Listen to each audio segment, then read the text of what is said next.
Keri tell you a lot about herself, but as a mother and a multitasker, an English teacher, she does actually present herself in a very precise manner, and she has a story to tell, and with that, I will turn it over to Keri.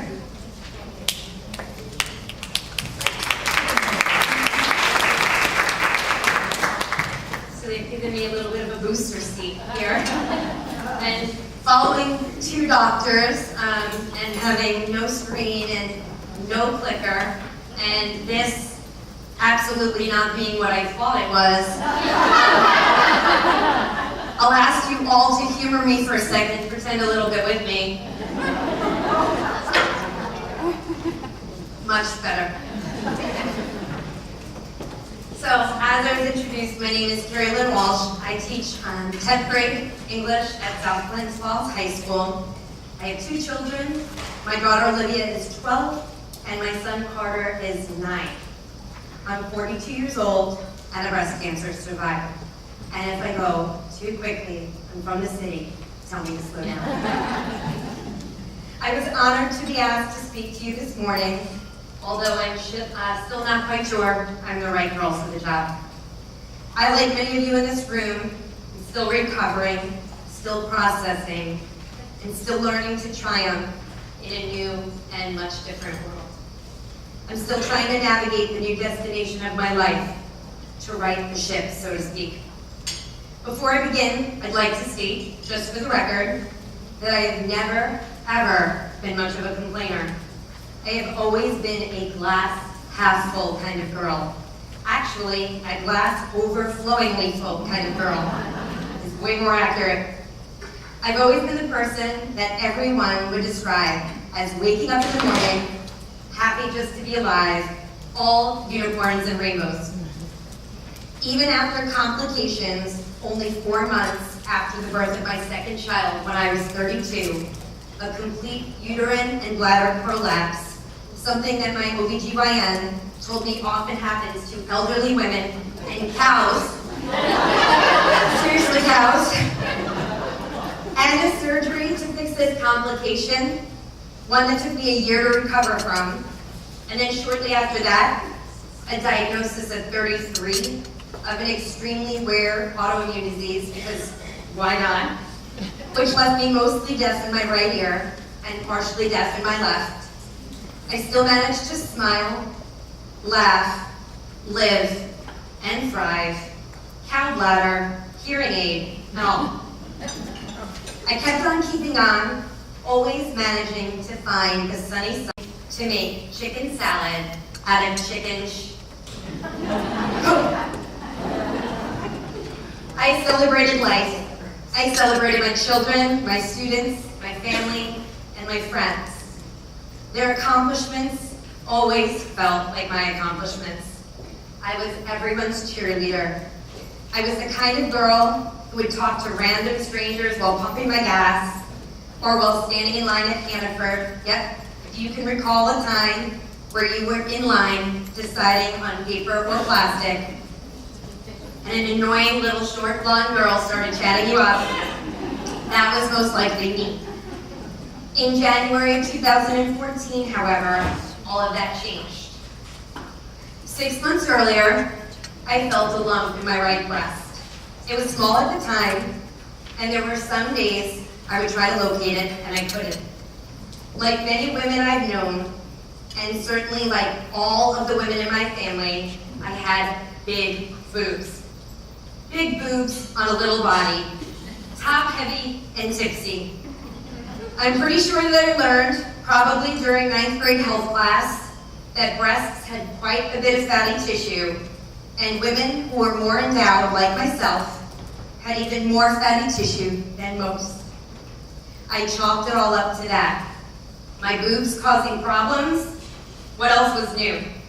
After all, my breasts, even though I was a happy, chipper girl, had often been the bane of my existence. Where do I begin? The unwarranted attention, having to hold them snug against my body as I ran down a flight of stairs in a full-body hug so as not to smack myself in the face. Never ever being able to wear a button-down shirt without a bunch of pins holding the buttons together, having to wear 2 high-impact sports bras when I ran my first half marathon, and my all-time favorite, growing up on Long Island, 15 minutes from the beach, and the labor-intensive task of having to dig 2 giant holes in the sand so I could lay on my tummy and comfortably tan my back, while the rest of my girlfriends, my smaller-breasted counterparts, simply just flipped over. I figured that this lump, this fatty tissue, was just another way of making their presence known. Hey, don't forget about us. There was absolutely no breast cancer in my family. I was 38, it never crossed my mind. 6 months passed, and the lump grew larger. I was still dragging my feet. Ironically enough, the same feet that I had been dragging would ultimately save my life. See, I had plantar fasciitis in both of my feet, which was extremely painful and had been aggravated by being a flat-footed runner. On a cold Thursday in January of 2014, sitting in a study hall class I was monitoring, I decided that I had had enough of my sore, achy feet and decided to take the next day, Friday, off and go to the doctor. I figured that if I had had an extra moment with the doctor, and only if I remembered, I would just sneak in the question about the lump in my breast at the same time. My appointment was scheduled for 10 a.m., and wound up being with my doctor's PA because my call had been so last minute. After getting a referral from a podiatrist, I wondered whether I should ask about the lump. I didn't know her. She was a PA, not a doctor. She was young, my age, and was smiling just like I was. She didn't seem rushed, so I went for it. I can still remember the look on her face. This PA, whose face was just as smiley as mine, immediately stopped smiling. That was about 10:30 that Friday morning. As I sat on the table in the exam room, and after she politely excused herself and shut the door, I could hear her voice in the other room, on the telephone, hushed, negotiating, and urgent. A half an hour later, I was having an ultrasound on the first floor of the same building. Still in a pretty good mood, remember, glass half overflowing, I chatted up the ultrasound technician and found out that we had quite a few mutual friends. As I was laying on the table, we continued to talk. I strained to look over my shoulder at the screen as we conversed about all the mutual friends we had in common. I wanted to see what she was looking at. I made a joke about the awkward position that I found myself in, but as she laughed, I began to notice that she kept returning to the same spot, taking pictures and taking measurements. And then she stopped laughing, and then I stopped laughing. And I asked her to level with me. I told her I could handle it. I had been through so much already. She told me that although she wasn't a doctor, the mass was large and didn't look good.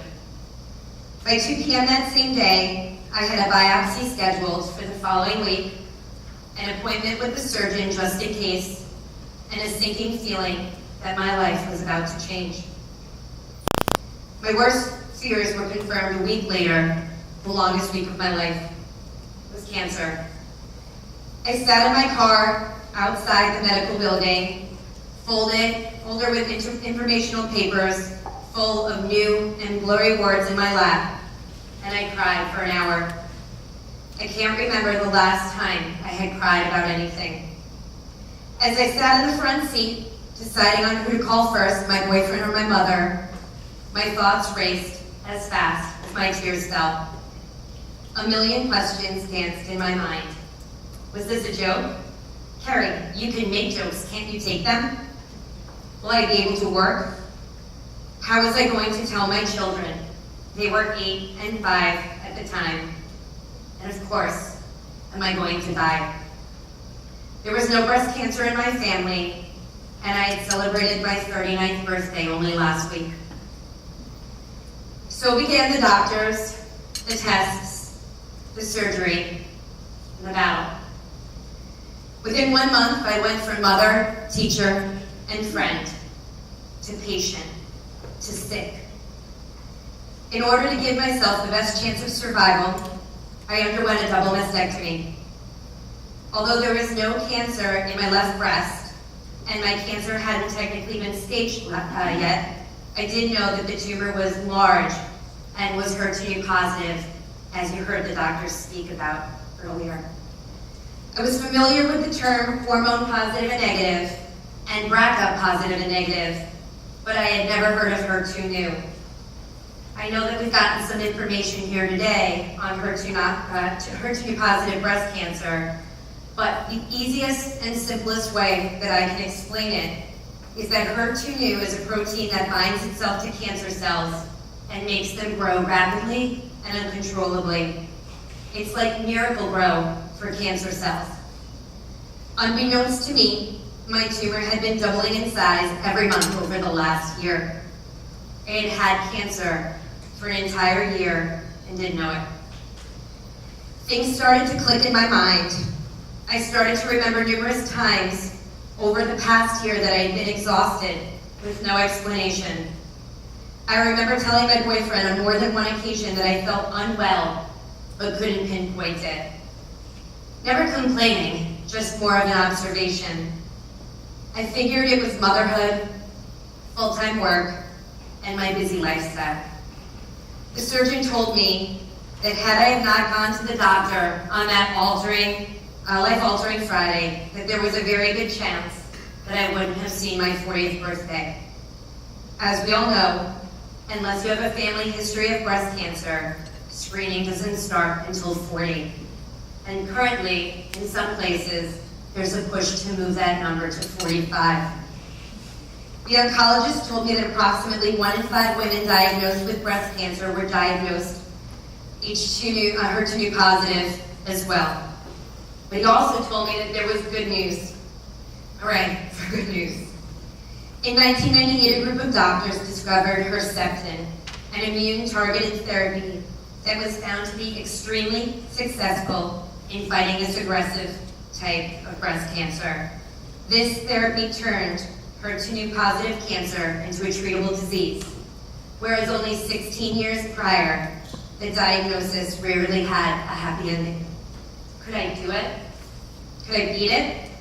Of course I could. Glass always full. A question that I am often asked is whether choosing to have a double mastectomy was a difficult one for me. I remember having a conversation with a friend only a few years earlier as we were both nursing our children and thinking about how these breasts that had always been such a pain in the butt were suddenly so cool and important. We were asking ourselves this very same question: what would we do if we were asked to do the unthinkable, to give up our breasts to cancer? We asked this, hypothetically of course, never thinking that either one of us would ever have to make that choice in real life. My answer then was exactly the same answer I gave to the surgeon in January of 2014. Take them now. I had nursed 2 babies, I wasn't planning on having any more children, and I didn't want to worry about reoccurrence. There was never a moment then or now where I thought twice or regretted that decision. Every woman in this room who has been asked this very difficult question knows that it is a highly personal choice or treatment option for everyone. Everyone here has a different story to tell, and my decision only reflects my particular circumstance. This was my story, and I felt lucky that my surgeon supported my decision 100%. For any of you that know Dr. Bell, he's amazing. The week before my surgery, I had a party. Of course I did. I called it my thanks for the memories party. At that party, I invited every one of my friends, the guys and the girls, to feel my tumor so that they might be able to identify any abnormalities of their own or in their loved ones should the need arise in the future. Although I felt like a bit of a spectacle, I felt like it was important. I was still a teacher after all, and my breasts had never gotten that much love before. On February 11th, 2014, 1 month after turning 39, I had both of my breasts removed. My cancer was staged at the cusp of 2B, 3A. I had 17 lymph nodes removed, with 1 node testing positive. I'm going to speed up my story just a little bit. Expanders, a modern-day version of a medieval torture device, were put in along with 4 drains, and I went home. Shortly after the chemotherapy began, the best analogy I was given about what to expect regarding chemotherapy was that of a boxer in a boxing ring. I'm an English teacher, so of course, bring on the analogies. Here's what I was told. During chemo, you will be a boxer, a prize fighter. After your first treatment, just like the boxer, at the beginning of the fight, you will get hit early. You will fall to the mat, but you will jump up quickly, knock your gloves together, and get ready to swing again. The second time you're hit, you'll fall to the mat again. This time though, it will take you just a little longer to get up. You will continue like this, each time spending longer and longer on the mat, but each time getting up again, ready to swing.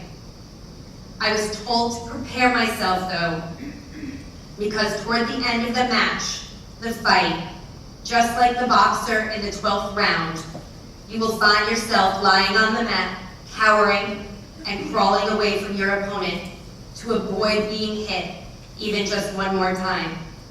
You will lay there, waiting for the final bell to ring. That is exactly the way my battle, my match, played out. In the final round, the bell rang. Instead of cheers, there were bubbles. I had proven myself a worthy opponent. I had endured 4 months of chemotherapy, 33 rounds of radiation, an additional 5 surgeries and procedures, one of those being a heart surgery. A year of Herceptin, the drug I still credit as saving my life, and many, many hours of physical therapy to treat the lymphedema and limited mobility in my arm from lymph node removal. But the treatments and the surgeries were over. The bell had rung. I was ready to trade in my gloves. The fight was over, and it was time to get off the mat. But guess what? I didn't get up. What was going on here? I'm the boxer, right? This is how it's supposed to happen. This is what I was told. The analogy, the battle, it's over. Keri, stand up. Look, your hair is even starting to come back. What are you doing? Why are you still on the mat? Here's the secret that no one told me. My battle had just begun. This was the battle that no one had prepared me for. This battle had no instructional paperwork, no folder full of information. This battle had no analogy. This battle was the battle of the new normal. The new normal is your post-cancer life. This is the time when everything is supposed to go back to the way that it was. This is the time where everyone wants you to go back to your old self so that they can also return to their own lives. Where they can go back to being your family and not your caretakers. This is the time where your friends no longer have to worry about you and your kids stop having nightmares. This is the time when your eyebrows return and everyone thinks that you're okay. But I was not okay. and nobody knew it. I was given my new teaching schedule, welcome back to work, and congratulated for winning the battle. I looked great, at least on the outside. Thank goodness for makeup. On the inside, though, the demons were waging war. See, when you're in treatment, depending on your treatment, of course, you look sick. Friends call, people send cards. In my case, the students at my high school, South Glens Falls, created and sold shirts that said Walsh Strong on them. They sold over 500 shirts to students and faculty who wore them religiously and sent home pictures every week of them wearing them. They donated the profits to my English department, who then in turn hired someone to plow my snow in the winter, hired a landscaper to mow my lawn in the summer, and hired a cleaning service to come to my home every week. This lasted a year. Care packages showed up at my door weekly. Emails flooded in. Some days I looked out the door and there were 4 or 5 students pulling weeds in my front yard. They never told me, they just simply showed up. I had become a cause. I knew that people were worried about me, so during my treatment, even when I hurt, I put on my bravest face for my family, my friends, my coworkers, my students, and especially my children. During my treatment, I always also had something to plan for. There was always something going on. I was either having chemo, getting over chemo, or getting ready for another round of chemo. I was counting down the chemo. I was a train chugging down the tracks, and I could see the light at the end of the tunnel. During my treatment, I tried to keep my life as normal for my kids as possible. I'm divorced, and my ex-husband, God bless him, would always take the kids for the 3 days after each chemo treatment, which were usually my worst, so that my babies wouldn't see me struggle. The days that I had my children home with me, I would get up, get them ready for school in the morning, put them on the bus, and cheerfully wave goodbye as they drove away. As soon as the bus was out of sight, I would shut the door, walk up the stairs, and immediately go back to bed. I would sleep all day. I set my alarm every afternoon for half an hour before my kids got home from school. I would sleep, the alarm would go off, and I would physically and mentally force myself to get out of bed. I would change my clothes, brush my hair, put on a little bit of makeup, and quickly straighten up the house. I wanted them to think that there was change and movement during the day. I didn't want them to know that while they were at school all day, I was in bed all day. I didn't want them to worry. I made it to every single one of my daughter's swim meets. I made it to every parent-teacher conferences, no matter how tired and in pain I was. I was absolutely determined, and my sole purpose for all of these minor deceptions was not to have my kids' lives changed because of me. But for all of my trying, my alarms, and my little white lies, my kids did change. They changed a lot. And I'll tell you a little bit more about that in a few minutes. While I was in treatment, my boyfriend, who ironically was in his 2nd year of fighting his own cancer diagnosis. Yes, we both had cancer, 4 kids between us, 2 with special needs. He had told me cancer changes everything, and it changes nothing at all. I had no idea what he meant at the time. Now, after treatment was over, I knew exactly what he meant. This was the new normal.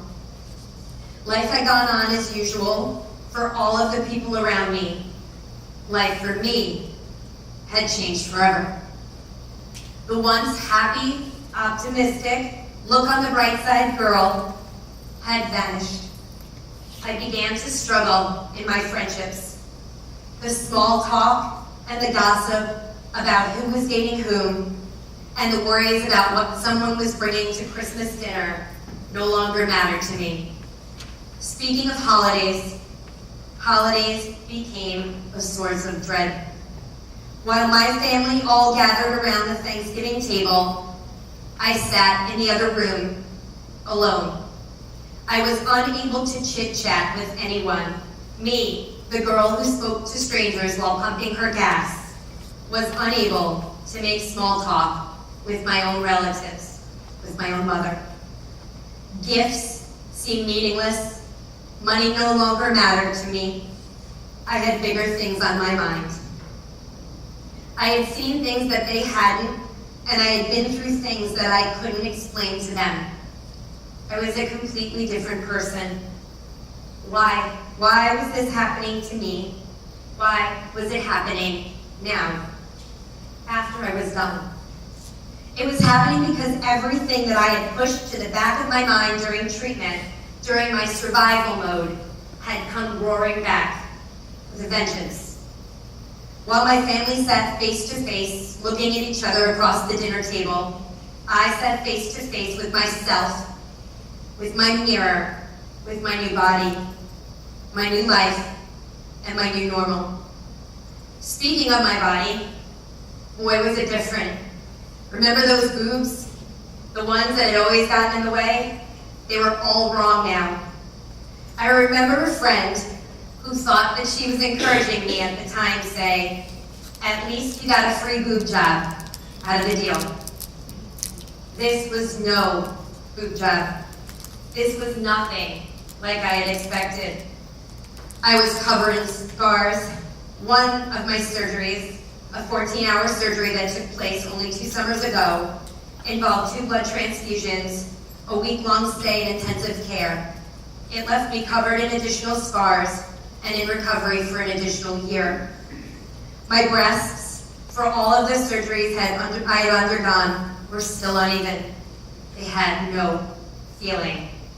They felt glued to me, stuck to me, like an overbearing chaperone at a high school prom.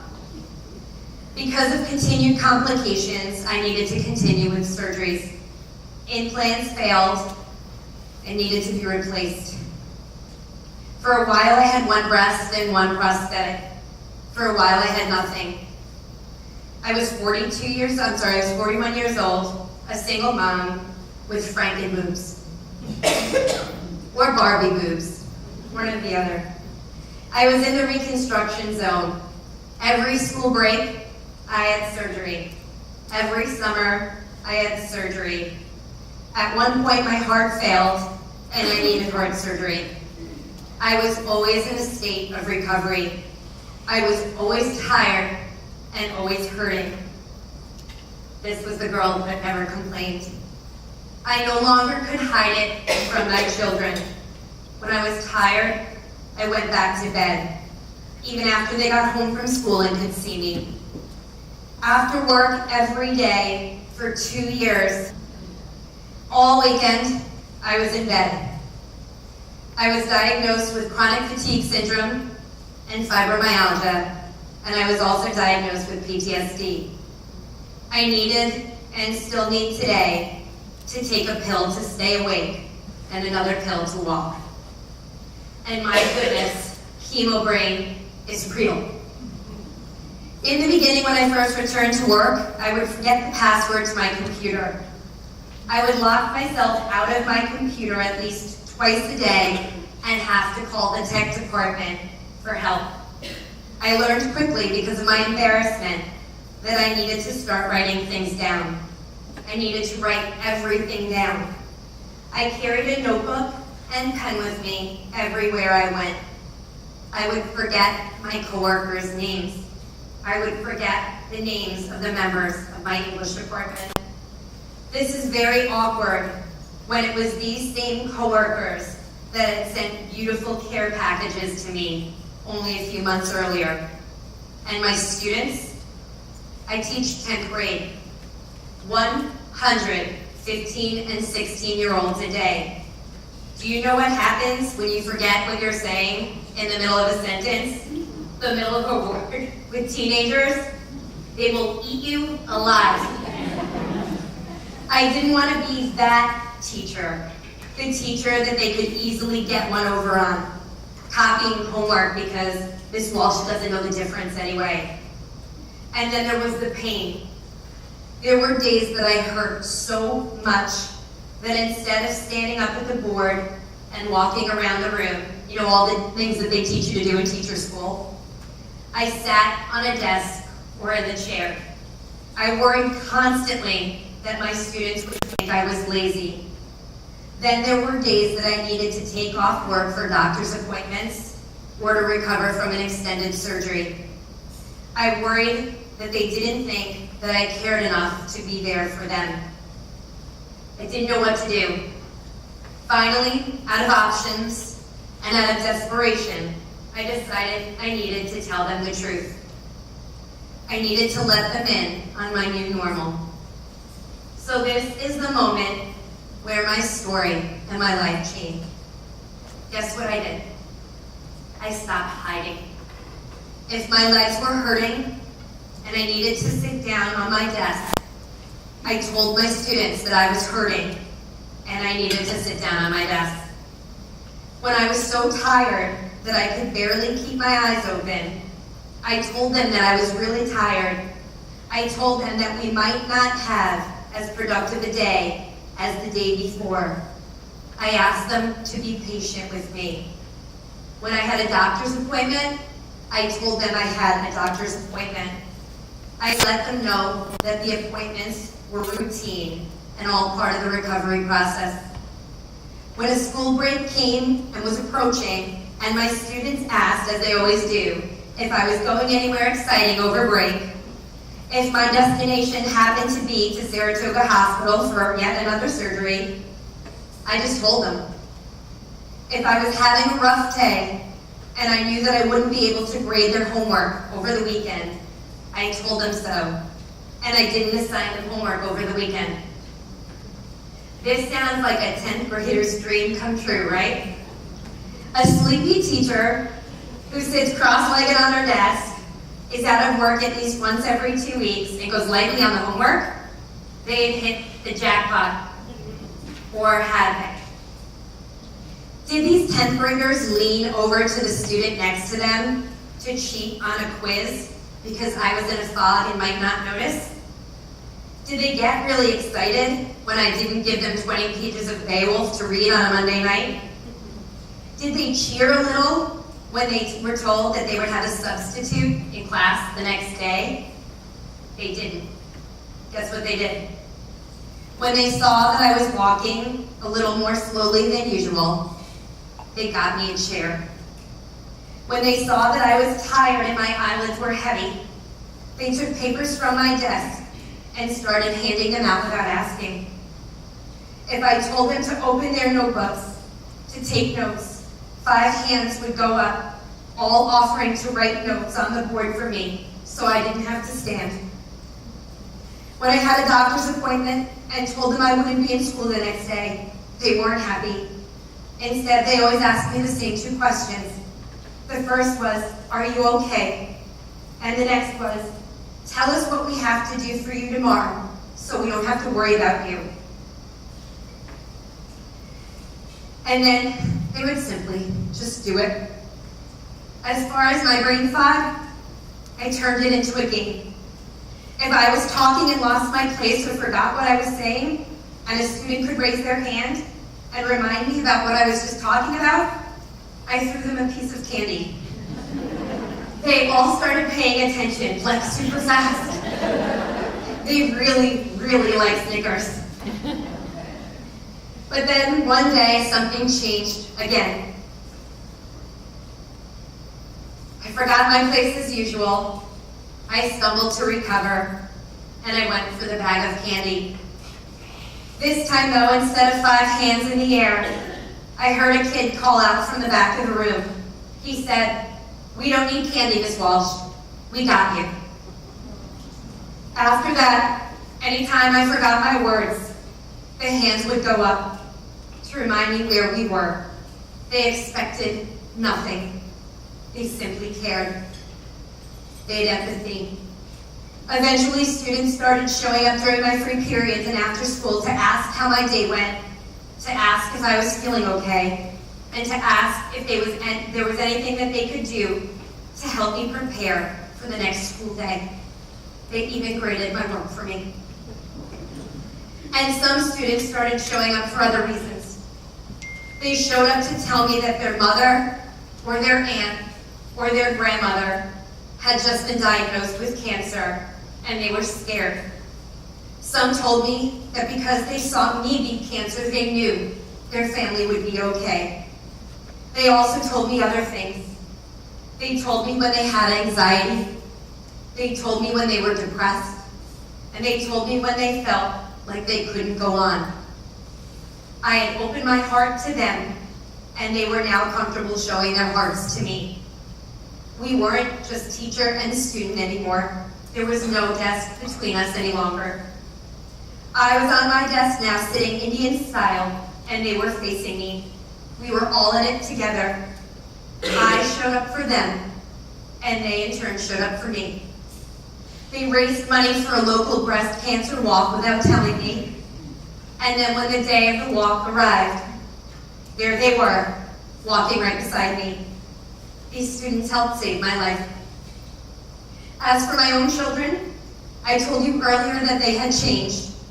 My daughter Olivia, who was only 8 at the time, had helped me shave my head and change my drains. She at one point had to make her 5-year-old brother macaroni and cheese for dinner and then feed herself when I couldn't get out of bed. Now, she wore a Walsh Strong shirt on Superhero Day to school. When she heard a rumor that a kid that she didn't know, a kid in another class, had a parent who had recently been diagnosed with cancer, my beautiful daughter went and sought out that student, introduced herself, and befriended them. My Olivia, who just turned 12 3 weeks ago, has decided that she wants a career in nanotechnology. Specifically, nanotechnology that aids in the diagnosis and treatment of cancer patients. Someday, however, she decides she wants to be a professional panda bear hugger. But I think she can do both. My son, who was only 5 at the time, told me during my treatment that I was beautiful every day. He kissed my bald head every night before bed. Even now, 3 years later, as I tuck him into bed each night, he tells me that I'm beautiful and that I'm the bravest mommy in the world. My children grew up way faster than I wanted them to, and I know that my cancer robbed them of some of their innocence. However, my children have gained way more than they've lost. They have empathy beyond their years. They are compassionate and aware. When others hurt, it is my children who try to mend their broken hearts. They are the kindest souls I know. My children helped save my life. During my struggle with my new normal, the only people, other than a very small group of friends, that I felt I could talk to were other survivors. They were my tribe, and some of you are here today. I found myself often giving them advice, helping them to get through, even though I myself was still struggling. Soon after, friends came to me. They told me that someone that they loved, someone in their life, had just been diagnosed and asked if I could talk to them. They asked if they could share my phone number or if their friends could contact me on Facebook and ask me questions. Could I offer support? Well, I could certainly try. Sometimes I was able to allay their fears, and sometimes I was able to make them laugh. I was still in no way completely put together myself, and I often needed to put on a brave face. But like the saying, fake it till you make it goes. Once I started helping others, I started feeling better. Once I started feeling better, my glass started to fill up again. My heart started to fill up again. And I had found my joy again. I had found my purpose. I had finally gotten off the mat, helping others and sharing my story, and talking to you today saves my life. And so today I stand before you, my 10th surgery only 3 weeks ago, and surgeries 11 and 12 scheduled for my next 2 school breaks, but 3.5 years cancer-free. I stand up here this morning before you again as a mother, a teacher, and a friend. I stand up here before you full of joy and hope, of strength and gratitude, and still just a little bit of a brave face. I stand here before you as your cheerleader today and always. I want to thank you for listening to my story, and I encourage you to take small steps. Be gentle with yourself. Be honest with others. Allow yourself time to heal. Don't just survive. Thrive. And always, no matter how tired you are, never stop trying to get up off the mat. Thank you.